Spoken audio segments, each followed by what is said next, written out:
Түн ортосу же таң аттыбы билбейм. Азыр саат 4. Мекен деген тасмадан кийин уктай албай калдым. Уктасаң да чочуп туруп атасың. Манас ата тургузуп атат. Тур кыргыз деп. Тур Кыргыздын кызы Гүлзат Мамытбек. Тур. Убакыт келди деп.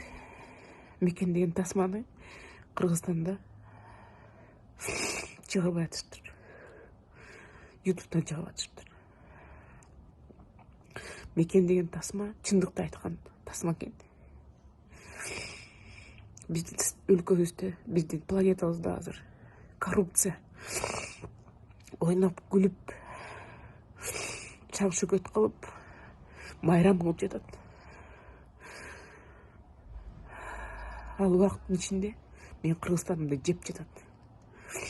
Ошол эненин ыйы, ошонун атанын жүрөгү оорусу, ошол тасма дагы мени тынч койбой жатат. Кантип жашап жатасың, кыргыз? Кантип жашап жатасың? Мен да ошондой абалда калгам. Тура эмес чечимдерди чыгарып берет соттор.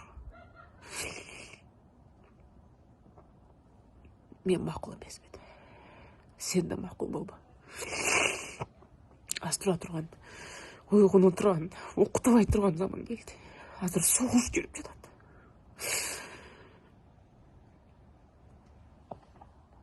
Карачы таң атты. Бирок Кыргызстан үчүн таң атабы? Кыргызстандын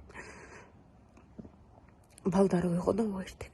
Кыргызстандын өзүнүн элинде, жеринде. Бул чоң суроо. Азыр ойгонушубуз керек. Азыр коркпо, кыргыз. Коркпо. Белиңди бекем байла. Тиштен манастыгыңды эсте. Ана биригип гана биз жеңебиз. Биригип гана биз жеңебиз. Татыранды болуп эки жакка бөлүнсөк, анда бизди бөрү жейт. Коррупция деген бөрү жейт, коронавирус деген бөрү жейт, карантин деген бөрү жейт, кризис деген бөрү жейт. Бирик кыргыз. Мекениң үчүн кыргыз, бирик.